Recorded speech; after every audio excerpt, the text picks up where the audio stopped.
Muito bem, pessoal, neste oitavo vídeo da nossa série Ponteiros, nós vamos retomar aqui na nossa apostila. Deixa eu só abrir a apostila aqui. Problemas. No vídeo anterior nós estudamos esse programa endereço 4A.C. Eu vou continuar explicando ele um pouco e falar um pouco. Acabou. Então eu vou falar um pouco do capítulo 8, que trata de função usando ponteiro.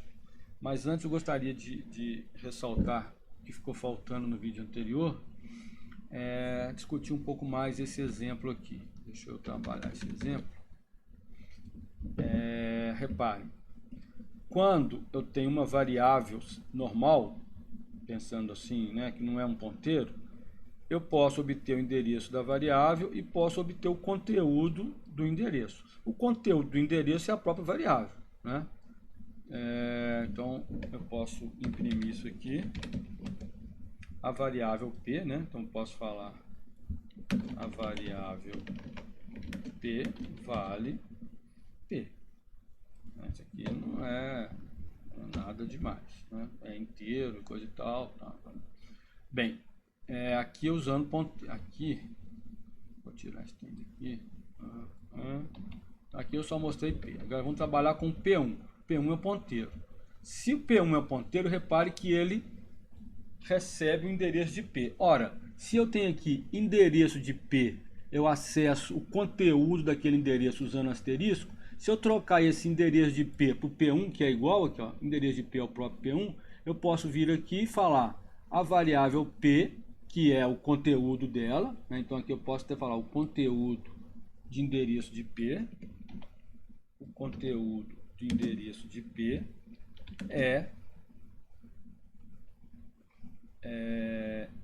pode ser obtido, né? Pode ser obtido pelo ponteiro. Porque o ponteiro traz informação do endereço de P pelo ponteiro. Tá? Então aqui, ou seja, que é o conteúdo de P1. Não é conteúdo de P1, tá, gente? Lê sempre assim, conteúdo do endereço apontado para o P1. Ou do endereço armazenado em P1. Ok? Então o P1 é um ponteiro, então ele armazena um endereço. Que eu posso falar também de outra forma, eu posso falar que ele aponta para o endereço. Você pode usar armazenado ou apontado, ou ele aponta, a forma que você achar melhor para guardar esse conceito. Então aqui eu vou usar, isso aqui na verdade eu vou até colocar aqui, conteúdo de P1 é a mesma coisa do que conteúdo do endereço de P, pois P1 recebeu o endereço de P. Ok? Aí vem aqui. E quanto que é P1? Se eu pedir para imprimir P1, eu posso imprimir o endereço, o conteúdo de P1, que na verdade não é conteúdo de P1, é conteúdo do endereço que P1 tem. Eu posso imprimir P1 e posso imprimir endereço de P1. Endereço de P1 endereço qualquer, onde P1 está armazenado. Assim como o P está armazenado numa posição, o P1 está armazenado numa posição. Bem, aí eu defino x igual a 2, se eu fizer, aqui é importante, ó, o que eu faço? Conteúdo de P1 é x mais 3. O que significa isso? Significa que, o que é conteúdo de P1? Conteúdo de P1 não é conteúdo de P1, conteúdo de P1 é conteúdo do endereço apontado para o P1. Quando eu faço isso, eu estou modificando a posição de memória que P1 contém. Aqui é a parte mais importante. Então, se eu faço x igual a 2 e vou pedir para imprimir x, tá, vamos ver aqui, P, P. Olha só, P é uma variável que vale 2. Eu não mexi em P. Eu simplesmente falei, ó, P continua sendo 2 aqui, ó. A linha P vale 2, não mexi em P, só guardei, vim aqui. Vamos imprimir isso aqui agora, vamos rodar isso aqui. Tem um erro aqui, ops. Ixi, eu cortei uma parte. Ah, tá aqui. Ctrl X, tá aqui.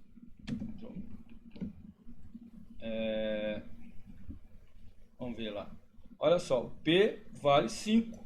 Eu não mexi em P, olha que doido. P valia 2. Eu falei que X é uma variável 2. E olha só, o que é essa linha? Essa linha é importante. Tem alguns exercícios que eu falo isso. Quanto que vale P agora? A variável P, ela valia 2. Porém, agora, no endereço de P, tem X que vale 2 mais 3. Quanto que tem no endereço de P? 5. Isso aqui, essa linha guarda. Eu não mexi na variável, eu mexi no endereço da variável. Guarda 2 mais 3, 5, né? Guarda 5 no endereço apontado por P1. Pois o asterisco, não fala isso não. Ou seja, o que essa linha faz? Como que eu leio essa linha? Essa linha acima fala, coloque 5 no conteúdo da memória apontada por P1, que é um ponteiro. Ou seja, naquela minha representação aqui, é como se tivesse falado assim, olha, o P agora, você vai colocar aqui 5, 0, 0, 0, 0, 0, 0 e 5. Ok? P tem 5.